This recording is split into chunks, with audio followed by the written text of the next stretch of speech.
സഹായം എവിടെ നിന്ന് വരും? എന്റെ സഹായം ആകാശത്തെയും ഭൂമി ഉണ്ടാക്കിയ യഹോവയ്ക്ക് വരും. നിന്റെ കാൽ വഴുതാൻ അവൻ സമ്മതിക്കില്ല. നിന്നെ കാക്കുന്നവൻ മയങ്ങുന്നില്ല. ഇസ്രായേലിന്റെ പരിപാലകൻ മയങ്ങുന്നില്ല, ഉറങ്ങുന്നില്ല. കർത്താവെ, ഞങ്ങൾ ഓരോരുത്തരെയും കാത്തു പരിപാലിച്ച വിധങ്ങൾ ഓർത്ത്, നടത്തിയ വിധങ്ങൾ ഓർത്ത് സ്തുതിക്കണം കർത്താവെ. പ്രത്യേകിച്ച് ഈ സ്ഥാപനം ഞങ്ങൾക്ക് വേണ്ടി കർത്താവെ തന്നതിനായി സ്തോത്രം ചെയ്യുന്ന കർത്താവെ. ഇതിന്റെ മേലധികാരികളെല്ലാം ഓർത്ത് പ്രാർത്ഥിക്കണം കർത്താവെ. ഇത്രയും പേര് നീ അയച്ചതിനായി സ്തോത്രം കർത്താവെ. ഞങ്ങൾ ഇന്ന് പറഞ്ഞ കേട്ട വാക്കുകളും പാട്ടുകളും എല്ലാം അനുഗ്രഹത്തെ കർത്താവെ അങ്ങേ മഹത്വപ്പെടുത്തുവാൻ ഇടയായതിനായി സ്തോത്രം ചെയ്യുന്ന എല്ലാവരും തൃക്കരങ്ങളിലേപ്പി കർത്താവെ.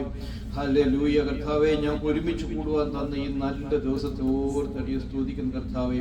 പ്രത്യേകിച്ച് ഹല്ലേലൂയ ഞങ്ങളുടെ കൂടെ ആയിരിക്കുന്ന എല്ലാ സുഹൃത്തുക്കളും ബന്ധുക്കളെ ബന്ധുക്കാരെ എല്ലാം ഓർത്ത് പ്രാർത്ഥിക്കുന്ന കർത്താവെ. ഇന്ന് കടന്നു വരാൻ പറ്റാത്തവരുണ്ട് കർത്താവ്, വേർപാടായിരിക്കുന്ന കുടുംബങ്ങളുണ്ട്, അവരെയൊക്കെ ഓർത്ത് പ്രാർത്ഥിച്ചിട്ട് അടിയനെ താഴ്ത്തി സമർപ്പിക്കുന്നു. പ്രാർത്ഥന യാതൊരു കഠിനായ സ്തോത്രം യേശുവിന്റെ നാമത്തിൽ. ആമേൻ.